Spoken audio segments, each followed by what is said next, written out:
Hi, I'm Guy Powell, and welcome to the next episode of the backstory on the Shroud of Turin. If you haven't already done so, please visit guypowell.com and sign up for more episodes. I am the author of the newly released book, The Only Witness, A History of the Shroud of Turin. It is a historical fiction tracing a possible yet plausible history of the Shroud over the last 2 millennia. Today, we're speaking with Andrew Casper.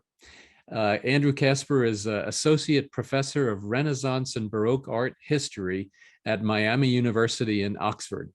And let me tell you a little bit more about Andrew. He's been on our show once before, but as I mentioned, he's Associate Professor of Renaissance and Baroque Art History at Miami University, where he specializes in late 16th and 17th century religious imagery in Italy. His research on the Shroud of Turin has resulted in numerous works of scholarship, most notably his book, An Artful Relic, The Shroud of Turin in Baroque Italy, published with Penn State University Press in 2021. He is a former Fulbright Fellow and holds a BA from the University of Michigan and an MA and PhD from the University of Pennsylvania. Andrew, welcome, and thank you for being here. Thank you. It's great to be back. I think this is my third time actually on the show, which is even better. Fantastic. Even better. Yeah. I have an update actually. My title is now Professor of Art History. I got promoted to what we call full professor this past year. So I've hit the highest rung of the ladder of what I could possibly get to. So well, fantastic. Well, congratulations. And I will definitely make sure I correct that in our next one that we're going to do. Sure, absolutely. And congratulations on your book as well. I have it right here. And if you haven't read it, anybody, definitely read it. So absolutely. Well, thank you so much. Yeah, it's been really doing great. And I appreciate that. And I know that you said you read it as you were just over in Italy. So well, tell us a little bit about what you've been doing, and then we'll get into a couple of deeper questions.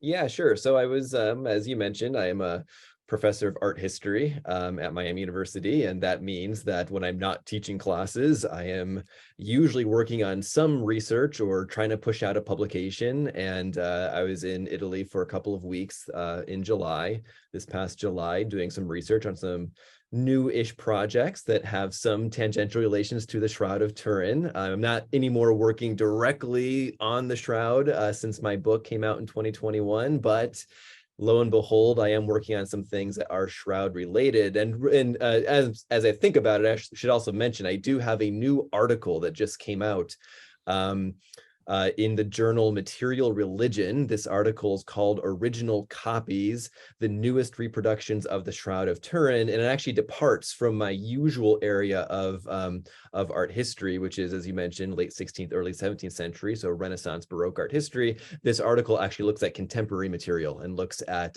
new reproductions of the Shroud of Turin and their significance as reproductions in the kind of modern context of Shroud devotion. So that's like I said, in the newest newest edition of the journal Material Religion.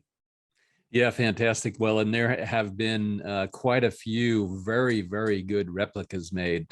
There was one up in the Museum of the Bible when we were both up there where we first met. And there's one or two others floating around the country. I think there's one down in the National Museum of Funeral History, and they have one of those really, one that's done with the kind of the ancient weaving process and with very particular selection of the actual seeds to generate the flax and the linen. And so there are some really interesting methodologies now to come up with something that's really, really as close as possible to what might be considered, to the Shroud of Turin as it is today.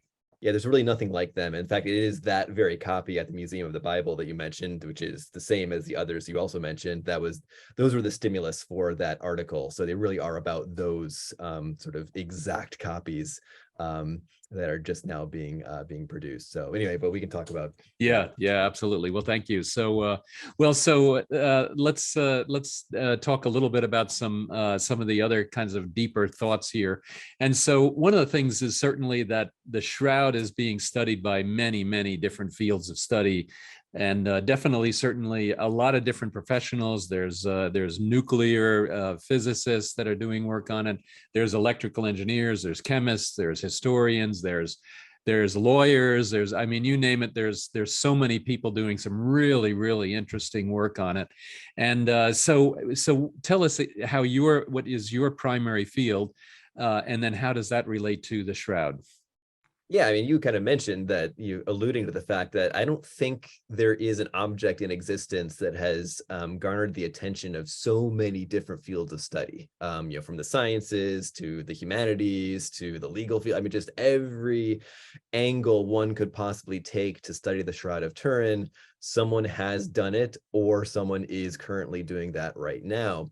What's really interesting, though, in terms of research, which is kind of, I think the topic of what we're going to be discussing today, what's really interesting about all of the research on the Shroud of Turin, there's actually very little done from within my own field of art history.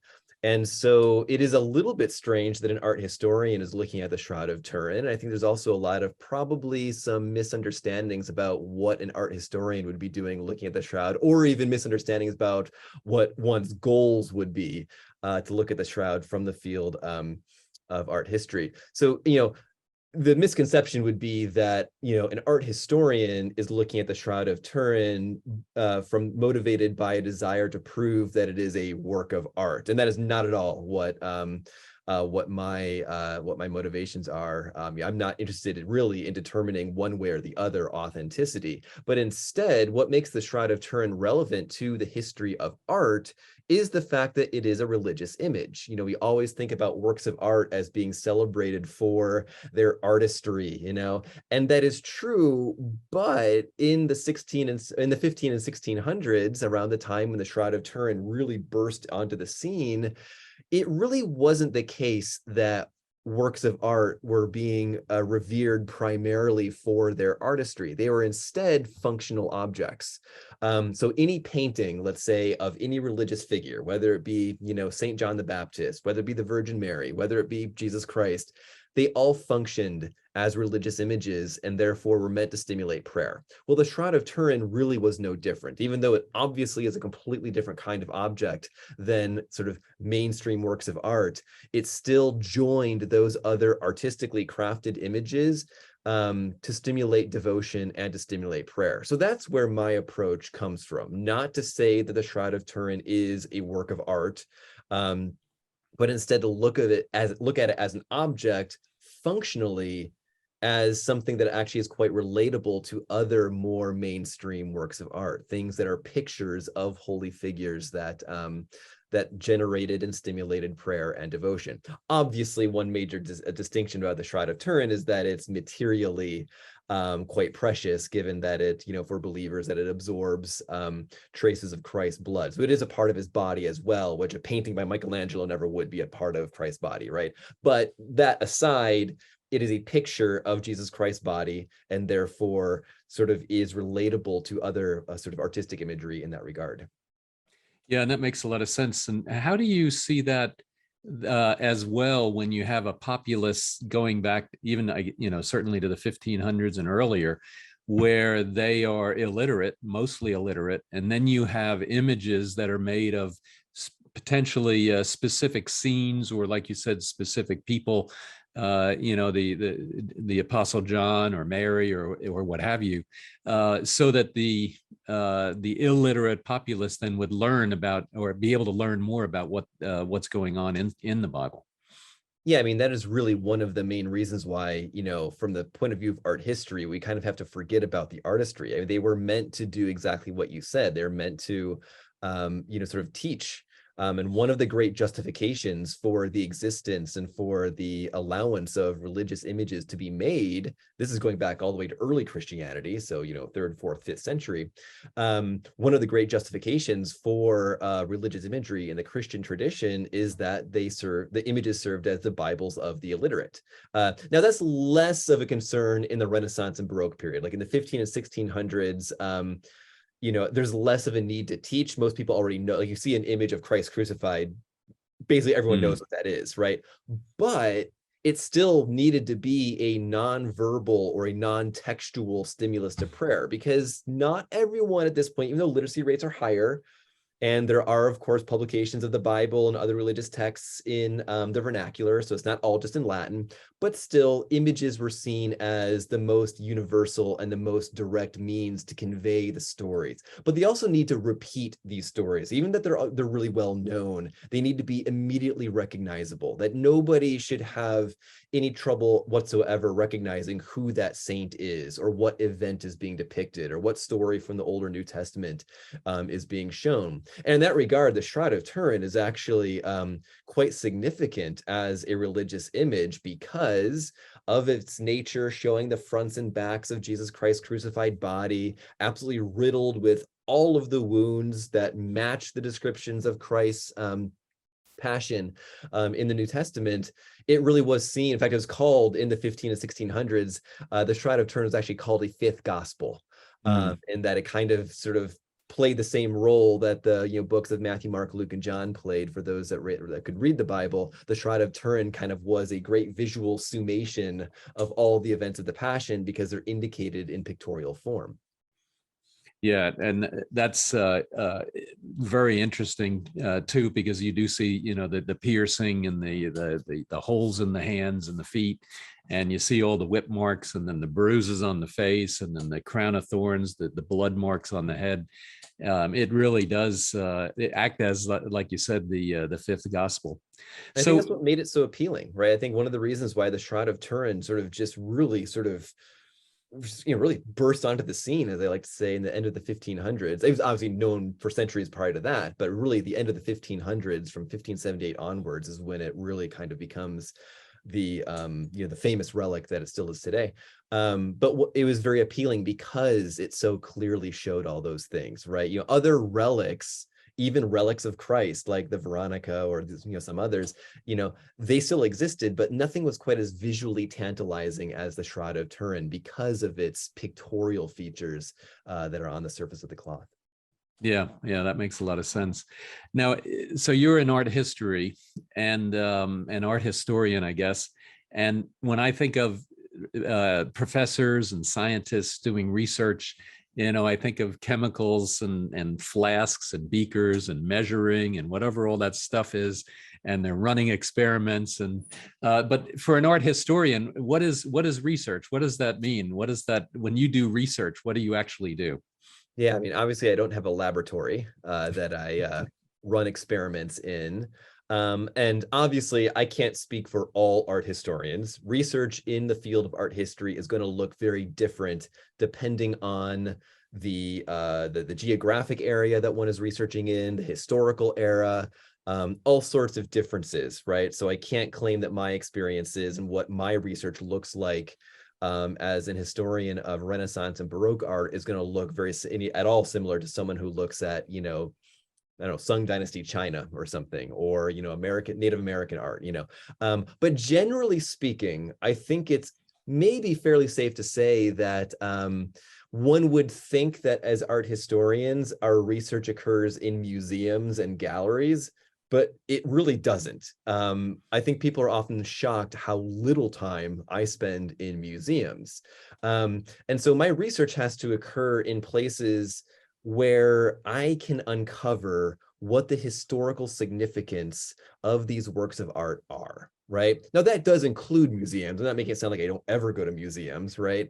But generally speaking, when I go to Italy and I do research, I'm not just simply spending all my time in museums. In fact, I'm spending very little time in museums. So I am spending time in libraries and archives.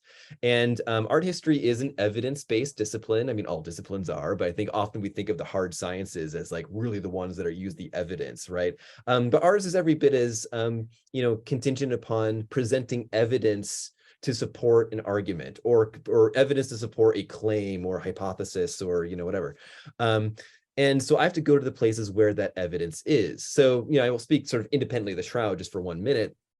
If I want to know like sort of how a work of art was revered, how it was used, why it was made, for who it was made, or who made it, right? you need to go to places that are going to kind of excavate the area within the historical context around that object. And that's not going to be in museums. That's going to be in libraries and archives that have other documents about the history, about the culture of the time, about the beliefs, about the knowledge, about the practices, about the customs, the language, all sorts of stuff. So I think, to the great disappointment, I think, of my students who I think want to tag along with me in my research because they get to get admission to all the museums, they actually be maybe bored to learn that I spend all my time looking at texts, flipping through pieces of paper that are hundreds of years old, that are gathering dust and throwing up dust everywhere. So if you're to look over my shoulder as I'm doing research, you'd find me not looking at things that are visual, but instead reading a lot of documents that are trying to give me insights into, what someone at the time and place I'm researching, what someone would have brought to their own encounter with a religious image, or what an artist would have brought with him or her to his or her own creative process. So the libraries and archives are, they're exciting places for me because I love what I do, but they're very different than museums, right? And so, like, I'm sure I've maybe shown you pictures at some point or another, but, I get these big bundles of documents and I start as early as I can in the day and I just flip through them and I'm reading them and I'm trying to figure out, okay, what documents are going to be at all related to what I'm trying to figure out. Now, with the Shroud of Turin specifically, like when I did my book or when I'm doing my current projects now, it's not that I'm necessarily very often looking at documents that are specifically talking about the Shroud of Turin. In some cases, yes, I am for sure. But I'm trying to understand, how did the Shroud resonate for someone at that time? When someone in 1582 in Bologna, learns about the Shroud of Turin, how do they learn about it, right? What other experiences with images of Christ's Passion are they familiar with? And what, therefore, are they kind of bringing mentally towards this encounter with this very unique object that is the Shroud? Yeah, well, I would imagine, now certainly I could understand the dust and going around all the documents, but it would seem like the hardest part for me, if I was going to do that research, would be trying to figure out which wine I want to have when I'm done at the end of the day, when I'm sitting there in a nice restaurant in Italy trying to figure out what kind of food I want. Yeah. But I'm sure that that's not the case with you. So what do you see as really the hardest thing that you do when you think about art history research? I think, with archival research, and trying to, go to the places that house the documents, we're talking about a vast field of archival sources that exist, right? It's the hardest part is trying to make sense of it all. And, I think, think of a library, right? If you, let's say you're researching, I don't know, pick something completely different off the top of my head. If you're trying to research what trees grow in the Pacific Northwest, a library does a pretty good job of orienting you towards the sections of the library that are going to have information about the geography of that part of the world, about the ecology of that part of the world, about the plant life, all that stuff. The way that we organize libraries really kind of lays bare and makes very clear where the books are that are relevant to what you're looking at, right? You might need help and ask a librarian to point you in the right direction, but generally speaking, libraries are pretty clear. Archives are not, right? Now, again, speaking generally here, all archives are different, but archives are not. And that's the most difficult thing, is trying to figure out, okay, I'm walking into a building where somewhere beyond the walls of the room that, we get to have access to are just miles and miles and miles of shelves, just jam-packed with documents for hundreds of years or thousands of years worth of documents. And they're not cataloged in the same way, right? They might be cataloged generally kind of like, well, here's, where you can find information regarding churches, right? Like certain churches may have all their historical archival materials moved to a central archive, like a state archive, let's say. Or here's all the legal documents for the government, right? Or here's the archival materials for the, the streets, the sort of public works, but it doesn't give you a whole lot of information. So it's not like I can go to an archive and just like look around and find like little sign that says Shroud of Turin stuff this way, right? Or I can't ask an archivist or a librarian, so to speak, where are all your documents are. You have to sort of look through it all yourself. So trying to make sense of everything is one big thing. And once I get a sense of like, okay, what are the potential relevant documents? It's a matter of just having the time and patience to, sift through thousands of pages. I mean, I'm not exaggerating, thousands and thousands of pages trying to find maybe one nugget of information that might be relevant. And so it's the long slog. I think it's, so I'll take, for example, I can kind of, share sort of what I'm working on right now. I'm working now on a project that's looking at a particular painting of the dead Christ that was painted in 1582 in Bologna, Italy. And even though that painting isn't itself like about the Shroud of Turin, there's actually something in that painting, in the way that the dead body of Christ is rendered, the way that it has a sort of voluminous sheet underneath the dead body of Christ. To me, it rings as there's something related to the shroud there. So I have to go and figure out what that might be. Like, what is it about the year 1582 in the city of Bologna that might have relevance to the Shroud of Turin? So what I do is I go to the archives and I look for certain types of materials that might give me insights into, did people know about the Shroud of Turin in 1582 in Bologna? And lo and behold, they did. And the reason why I know this is because I found, for example, these manuscripts that are basically these kind of handwritten, almost like diaries of all the major events in the city that occurred from one year to the next. And it's kind of miraculous that these survive, but like I've found them and I can go look, okay, this guy is sort of giving almost a week by week summary of what's happening in Bologna. And I found that for the year 1582, in these types of sources, people are talking about an exhibition of the Shroud of Turin in Turin. Now, they're talking about it from Bologna, which is, I don't know how many hundreds of miles away from Turin, but they're aware of it. And the reason why they're aware of it is because the Archbishop of Bologna actually went to Turin in 1582. And when he left, it was actually kind of a big deal. Like, there's a big ceremonial sort of like event that he leaves the city of Bologna. He's gone for, I don't know how many weeks he's gone. He goes to Milan first, and then he goes to see the shroud in Turin. And then when he comes back and there's this procession, there's this great hullabaloo. And so there is, in this year 1582, this sort of awareness of the Shroud of Turin on one hand, but also an understanding that the Shroud of Turin is a pretty big deal. And so that gives me contextual evidence to suggest that this painting I'm looking at of the dead body of Christ, the artist who made that painting might himself have been aware of the Shroud of Turin, and something about his understanding about the Shroud of Turin might have impacted the way he's thinking about how he's doing this painting of the dead body of Christ. So it's things like that, right? I am looking at other works of art as well, but like really trying to get a sense through documented histories, what could someone in that time and place have known about the Shroud of Turin, and how could they have known of the Shroud of Turin that might support an assertion I'm trying to make that painting actually documents, in a way, sort of some growing emergence of awareness of the shroud in Bologna in 1582. Well, and it could have even been, and I could imagine that, it is really looking for a couple of needles that are somehow connected in a big haystack. Yeah. It could have been even that the artist went with the Archbishop to Turin, and then actually got, I don't know if you could find something like that, but it may have actually been that he went there just to get even more inspiration. There is no evidence of that. I would love for that to be true. I've thought about, hey, wouldn't it be great? But I found, this is the other thing too, right? We are an evidence-based discipline, right? Like, I could say, hey, this artist, Ludovico Carracci, he might have traveled to Turin in 1582.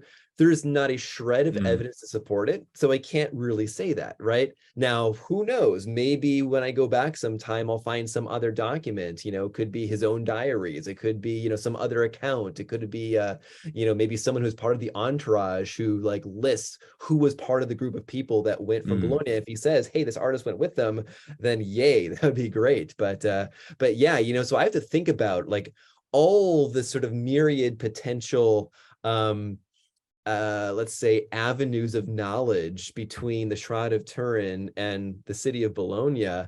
And I could sort of imagine all sorts of potential ways that this artist could have been aware of the Shroud of Turin, but I need to have some sort of evidence to support it. Just like someone in a laboratory, right? If you want to know, like, what is the what is the effect of some chemical on the body, you have to witness that, you have to see it firsthand, right? If you want to know, like, well, what are the trees that grow in the Pacific Northwest, you got to go there and see, do you find the seedlings that suggest that yes, that species does in fact grow there? Because you can want to find whatever you want, right? But it's a totally different thing to actually present it as, yup, this happened, here's the evidence on which I can make this claim.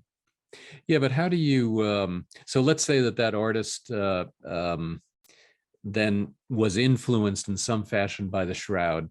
And let's say that he didn't go see it himself. So he would have only secondary knowledge potentially of what the Shroud looked like. And so I don't know, so maybe he would be interviewing the Archbishop or other people that may have been in the entourage. And then he would have to use that secondary knowledge to put that as inspiration into the artwork. Is that kind of how you see that? Absolutely. Yeah, that's really well stated. And I don't think that in 1582, this particular artist at that point, later, he definitely knew what the Shroud of Turin looked like. I don't know how he would have known what the Shroud looked like. He at the very least would have been aware that, hey, there's this cloth that has these miraculous impressions of the bloodstained body of Jesus Christ. It's a major relic in Turin. It's being celebrated there. It's been there now it's in 1582. The relic, it had been in Turin for 4 years, has been being exhibited, on a near annual basis.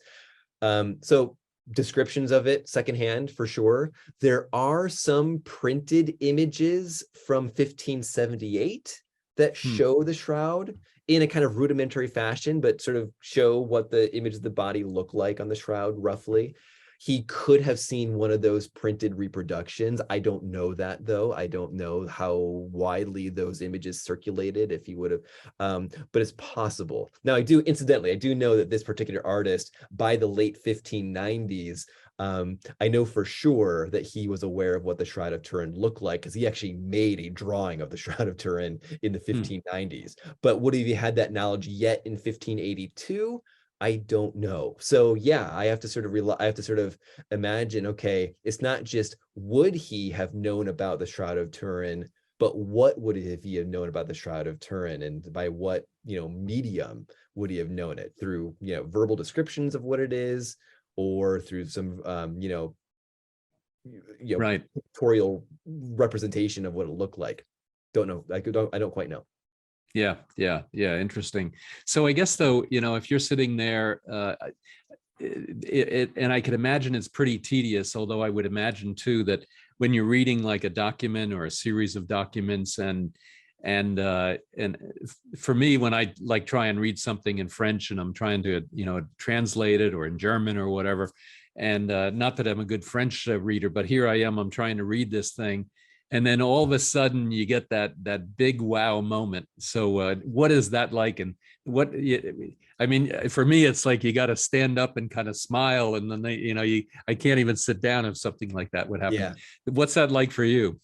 It's super exciting. It's really, really exciting. And you feel like you've, like the stars have come into alignment at that moment. And somehow, like, through providential, force, you've been sort of, delivered to this moment where you and that document sort of get to come together. And it's like this great eureka moment. And yeah, I've had those, certainly when researching for my book, just a lot of really exciting encounters with, archival documents about the Shroud that proved to be really, really significant. Those of you who are listening can just buy my book and read about those. But more recently with this current project, again, I'm trying to like really dig deep into the year 1582 in Bologna, just again, try to understand, okay, in that year that this painting was made that shows this very, very kind of unusual depiction of the very dead body of Christ. I mean, it looks like I've shown you before, Guy, and I don't know if you have the ability to show it when we had this video up, but it is a depiction of Christ's body that is very, very dead. I mean, it looks like a corpse, and that's unusual for Italian art at that time. Okay.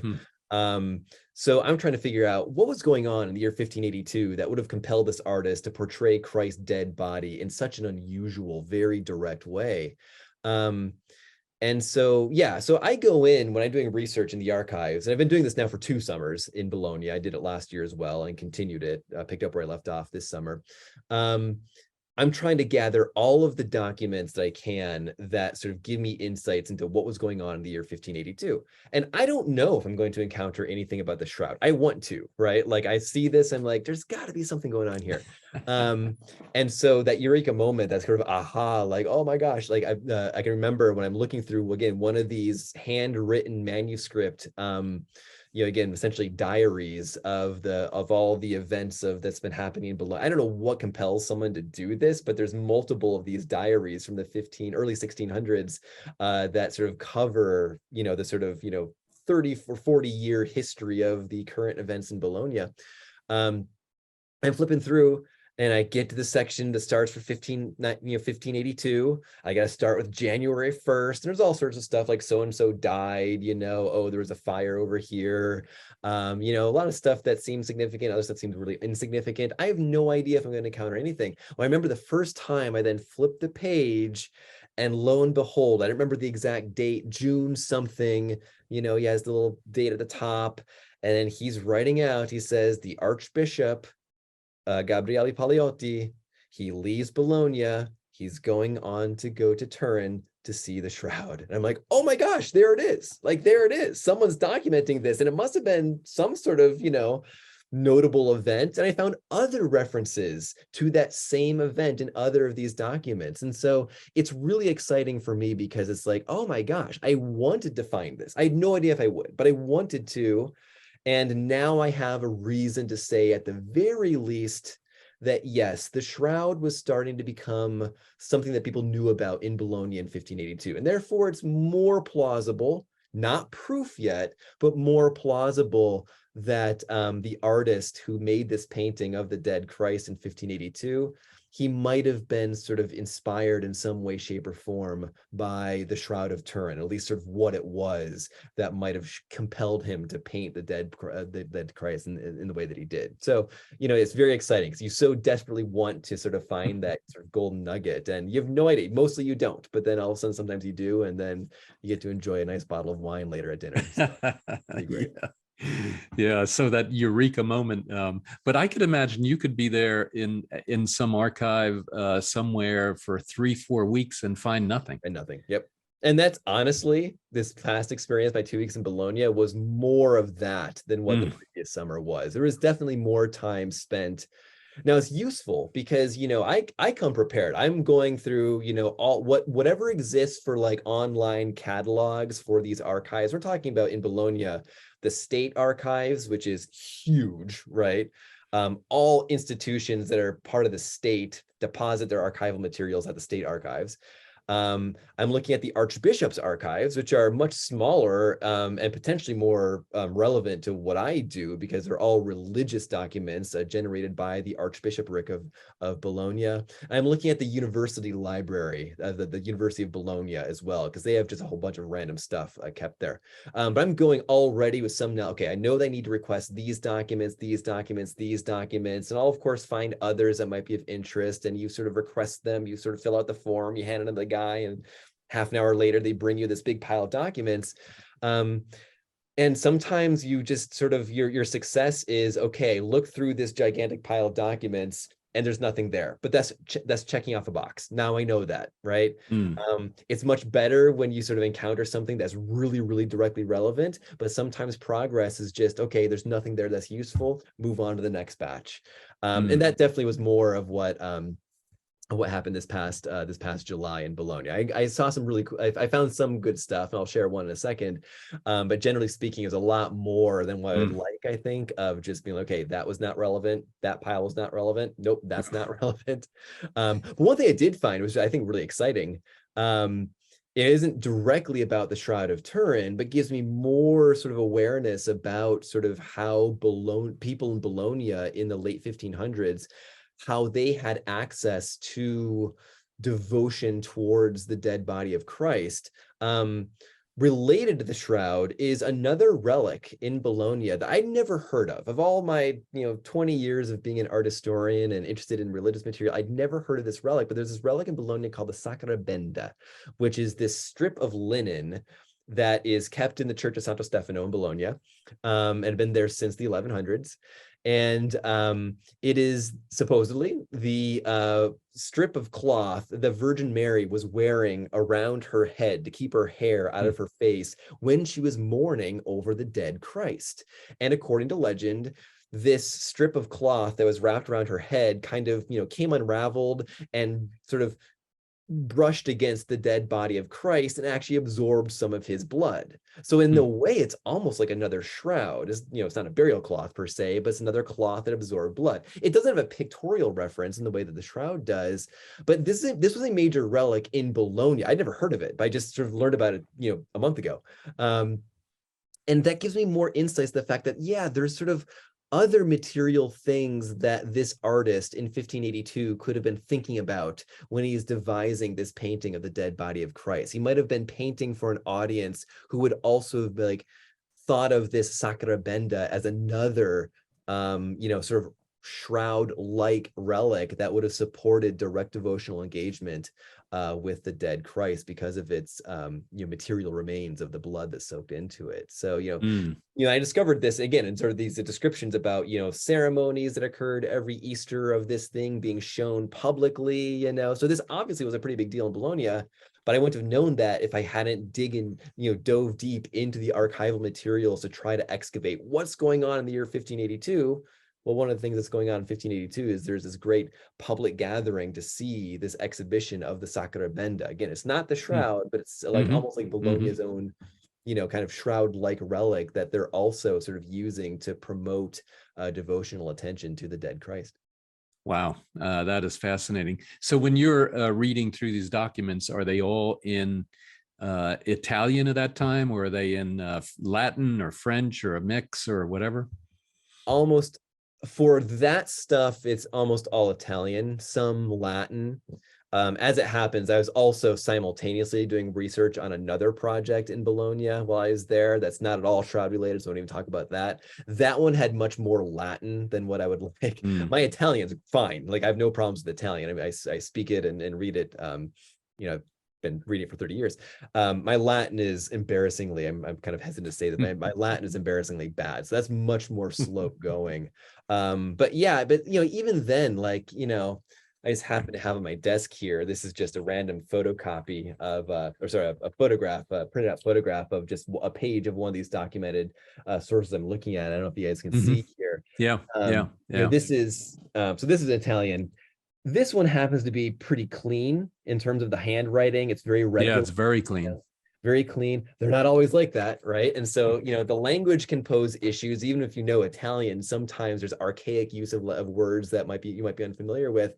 Sometimes the handwriting itself just poses, huge obstacles to try to comprehend. And I'll tell you that some of the most significant Shroud of Turin mentions in archival sources in Bologna, sometimes the handwriting is pretty unclear, and that means you got to spend a lot more time trying to like figure out, okay, what is that letter? Right. So yeah, that's just sort of comes to the territory.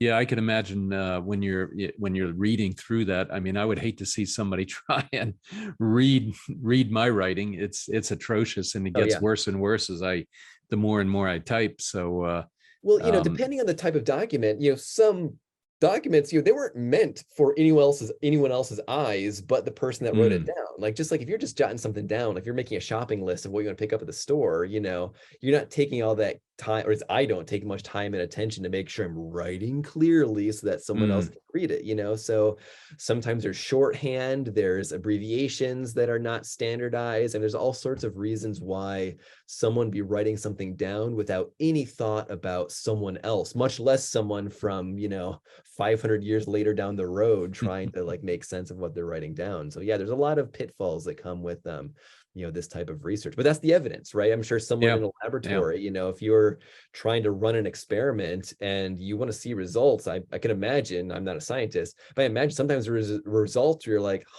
that's not as conclusive as I was hoping for, right? That maybe there's some sort of competing, countervailing evidence that might muddle a little bit what the evidence is really saying, or what the significance of the evidence is. And so you have to work through that. You have to sort of figure out how to account for that. And ultimately, I write things up, I submit them for review, and if peer review says, yeah, you're not there yet, then you don't get to publish, right? But sometimes if you're convincing enough, then someone says, yep, I think you're right, let's move this along for publication.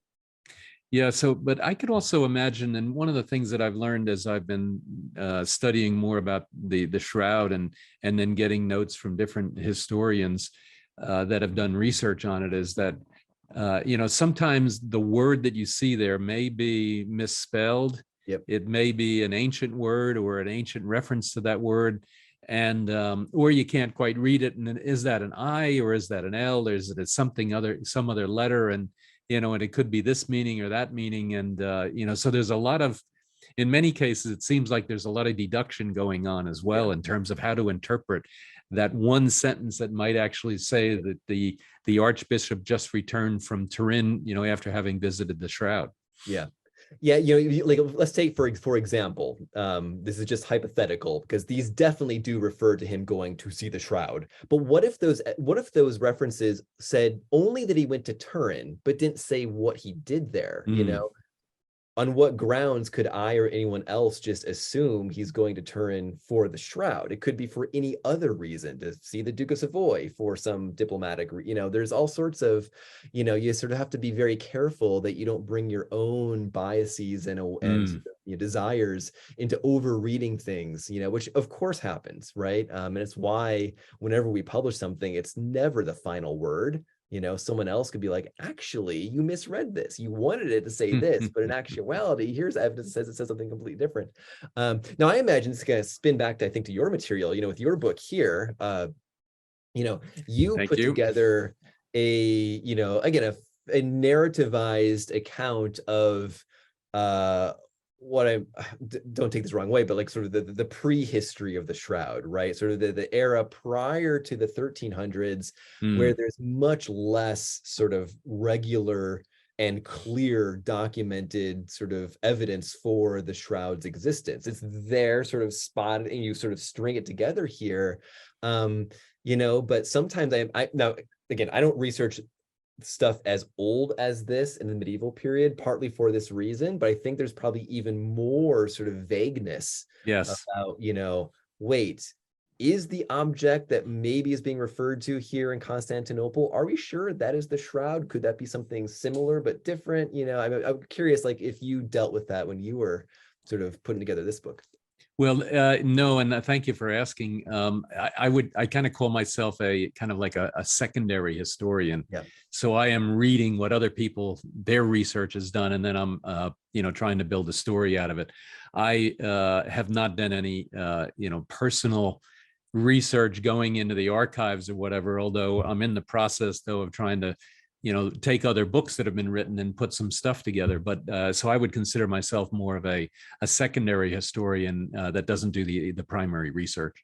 Did you encounter, though, like, was there, if you're looking at, okay, here's this historian that finds this document from, 867 CE, whatever. Yep. Did you encounter, like, there's sort of others that would say, actually, maybe that's not what that person claims it is? And and if so, how did you deal with that? Oh, in a big way. Well, the good news is I wrote a fiction, so all I had to do was choose one. So that made it a lot easier. I didn't have to. I mean, obviously, I fretted over it quite a bit, but one of the biggest challenges is in 1204 there is most likely a writing from Robert de Clary that said the Shroud was there in Constantinople. Right. Okay, so let's assume that that's true, and I think everybody kind of every one of the Shroud authenticists assume that that's pretty true. And but then there are different writings that different historians have found that say, well, it traveled over here probably, and here's why, because there's somebody that mentions a cloth, and not the linen, not a shroud, but a cloth. And so then, then it comes down to what the word was that was actually used and how it was spelled and what's the context and everything. And then there's somebody else that finds another document that said, well, no, there was this that was going on. And in this case, Baldwin then needed money from the king of France, and then he traded some really valuable relics, including maybe what could have been the shroud, for that money. And so a lot of differences of opinion. And I think what's going to end up happening, and I know a couple of other historians that I've interviewed, is that they are now going and doing exactly what you're doing. Is going through each of those archives and looking for a reference of some kind that might even, mention the shroud. And even, there's even one reference, if you think about the letter of Paul to the Galatians 3:1, he mentions that you have seen an image of the resurrected Christ. Yeah. And so what did they see?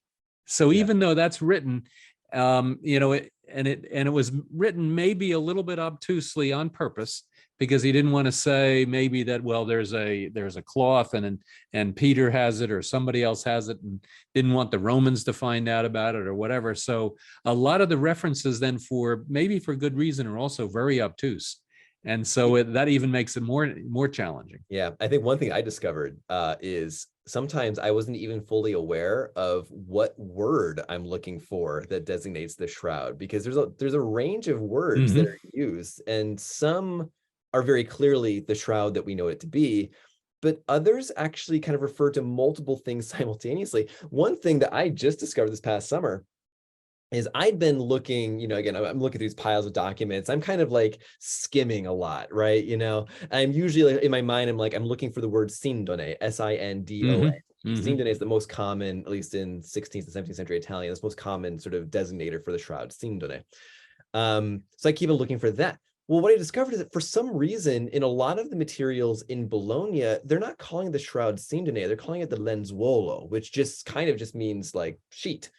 But they'll say like the lenzuolo di Cristo, right? The Christ sheet, right? So it clearly is the shroud, but like I've been looking the whole time for another word. Now I got to go back to all the other documents and make sure I didn't skip over the word lenzuolo, like things like that, like are, sort of, one of the challenges that historians face when doing primary source research. I'm curious if I can ask one more question to you, Guy, sort of not about the shroud itself or the references to the shroud, but one thing I found so striking in this book was your ability to really bring to life sort of the what it was like in the various times and places that you're describing. So you're covering hundreds of years of history, right? This doesn't go 2,000 years. Yep. Yeah, 2,000 years. And so it's the majority of this is like what, from the time of Christ to like the 13, 14, 1500s. Yeah, the historical part. That's about right. Yeah. So like you're jumping from one historical era to another, but even despite all of that diversity of cultures and customs and stuff, you really have an ability to bring to life the people.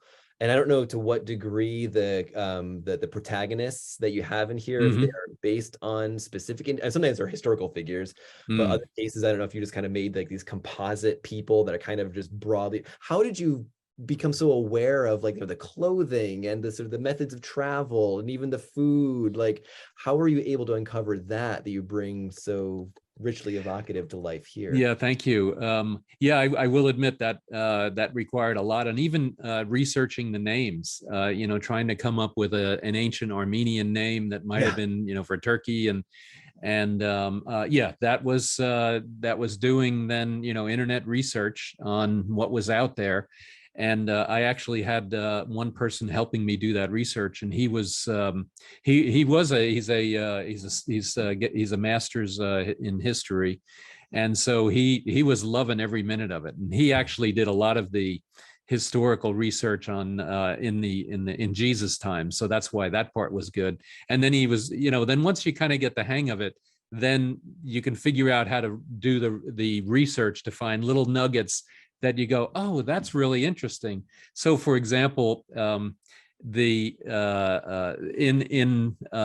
was Diocletian that had a paper that said this is the salaries of all the different people, and he had the salary of the Roman army guys, and then he had the salary of the sewer scrapers. Yeah. And so I said, that's got to be a character in my book. Yep. And so then, and I will admit, there was a lot of imagination, and maybe there was a lot of, Holy Spirit inspiring me to come up with stuff. But little tidbits like that is what then I honed in on, and then used them to write that and embellish the narrative. Yeah, you just mentioned the names. I'll second that. Like the names, they seem so, again, I don't know Aramaic, right? But they seem so like, oh, this clearly looks like this must be a name from that time and place, must be the equivalent of, Peter Johnson, but it rings so authentic, which is, I think, certainly a skill and a testament to how much, effort you put into, tracing together. Well, thank you. Yeah, it was really interesting, and it was a lot of fun, and it was definitely a lot of fun. So, and I really, I can't believe how much I learned, and now, of course, I've forgotten quite a bit of it, and I got to get back to it. But yeah, thank you. So, what else? Why don't you tell us a little bit about this book, or any of the other papers, or whatever you'd like to have people find out more about? This is The Artful Relic. And I've read through it. It's very fascinating, and it definitely gives a good understanding of a lot of the interesting pieces of art in that time frame that you study, which is I think you said the 15 and 1600s. Correct. Yeah, and I know in the previous episodes I've been on, I certainly talk more about what the book is about and how it came into being and whatnot. So I won't rehearse everything. But that is, in case anyone's seeing me for the first time and wondering why I get to have the pleasure of being graced onto this show, it's because from really the moment that I became aware of the Shroud of Turin, which was when I was 10 years old, 9 or 10 years old, around the time the late 1980s, when it was during the contentious carbon dating. I've just been fascinated with the thing. And so that book is in some ways a culmination of kind of a lifelong interest in the Shroud. And in a more narrow scope, it is also kind of like the reason why I wanted to become an art historian. It's the reason why I wanted to go to grad school, get my PhD. Even if I wasn't always thinking about the Shroud of Turin as my primary motivation, it was there at some level. I did my dissertation and my first book on something completely different, still within the era of the 15 and 1600s religious imagery in Italy. In fact, I'll show you my first book. This is my first book. It's about on the Italian career of the artist El Greco. I think it's backwards on the screen, but that's fine. Mm-hmm. And that was my first sort of, it was my dissertation at Penn. That was my first book. But then once that was out of the way, then I realized, okay, now I can actually work on the Shroud thing. And that book really was the first sustained study by any art historian on the Shroud of Turin. And again, I stress that when I say an art historian is looking at the Shroud of Turin, I'm not trying to make the argument that the Shroud of Turin is a work of art and therefore a fake relic. That is not at all sort of what my book is about. But instead, as I've said at the beginning of this conversation, I'm trying to understand what is the significance and function of the Shroud of Turin as a religious image during this time. And it just so happens it also kind of has connections to other aspects of the artistic culture of the time. Like if you read my book, you'll see there's multiple chapters where I show how people in the 15 and 1600s thought of the Shroud of Turin as a painting by God, right? Its authenticity came from the fact not just that it sort of has these miraculous imprints of Christ's body that absorb his blood, but is regarded as an image that God made as an artist, painting with Christ's blood this image of the, they're speaking metaphorically, of course, but, it's really interesting to me that even though this thing has been ignored by, like the Shroud has been ignored by art historians, people in the 15 and 1600s are talking about it as a work of art, not as a fake work of art, but as an authentic divine painting by God. And so, that book is, I think, even though I'm working on other things, and I'll certainly publish more things moving forward in my career, I think this book will always be the culmination of my career as an art historian. And it won an award. It won a major book prize in my field. It was the winner of the 2022 Roland H. Bainton Book Prize for Best Book in Art and Music History from the 16th Century Society and Conference. Yeah, congratulations on that. Fantastic. Thanks. Yeah, it's been almost a year since that happened, but so it's had an impact. And now I should mention, it's been, scholarly reviews are starting to come out. Those always take a while. Like usually like 6 to 18 months is when you can start to expect to see the first scholarly review. Now they've been coming out more rapidly, so I think it's been reviewed by now 6 times, and more are coming. So the sort of delayed sort of splash is now starting to come into fruition. So it's something that I'm really quite proud of. But that's awesome. Yeah. But I'm doing other things. As I'm working on this other thing, this painting in 1982, and I don't know what's next. I don't know. That's the exciting thing. I'll discover something in the archives that's completely different from what I'm trying to look for, but all of a sudden becomes my next thing. So I've got some things. I have some ideas of things that I can't quite share yet, but I have some ideas of things that are coming up down the line that well, we'll definitely have you back on, because I definitely want to hear. I mean, because I can imagine that Eureka moment has got to be pretty good. It's really when you're sitting there for a long time, and then all of a sudden, oh man, there it is, Sindone, and for any researcher, in regards to your field, you want to be right? Whether you're investigating a crime scene, or you're trying to understand the legal justification for some legal act, or you're trying to understand, what is this chemical that exists, and you have an idea of what you want it to be, and you want to be right, but you're almost never as right as you think. But sometimes you get those moments, you're like, oh my gosh, I'm right, and it's really exciting when that happens. Like your hunch all of a sudden starts to crystallize into something more than just a hunch, but maybe even something verging towards fact. And that's really exciting, because it ultimately means that we can now contribute something to the vast knowledge base that humanity has created now for thousands of years. And it's really humbling to be able to contribute just a tiny bit of the vast store of knowledge that we've created. Yeah, that is so awesome. Well, we've gone over, so I'm going to have to close this out. But Andrew, thank you so much, and really appreciate it. So thank you for participating, and that was truly a joy. It was very, very fascinating to hear the mundane on the one hand, but the excitement on the other hand, and then the opportunity that something that really could be of major value could come out of the hard work that you have to put in to do what you do. So thank you for that. So the Artful Relic, it's available on Amazon, and the El Greco's Italy is also on Amazon. Also and Amazon, so look for Andrew Casper, and thank you so much for the shout out on my book. I really appreciate that. Yep, this one. So please get it, and and then hopefully at some point we'll meet over in Italy and have a glass of wine, and after you get done suffering through, but after you have a nice Eureka moment working through that. I look forward to that. Yeah, me too. So Andrew, thank you so much. And for the audience, please stay tuned for many other videos in this series on the backstory of the Shroud of Turin. And please visit GuyPowell.com and sign up for more episodes, and give me your email, and then I can also keep you up to date on different things that come out. Andrew, thank you so much. Thanks for having me again. Great seeing you.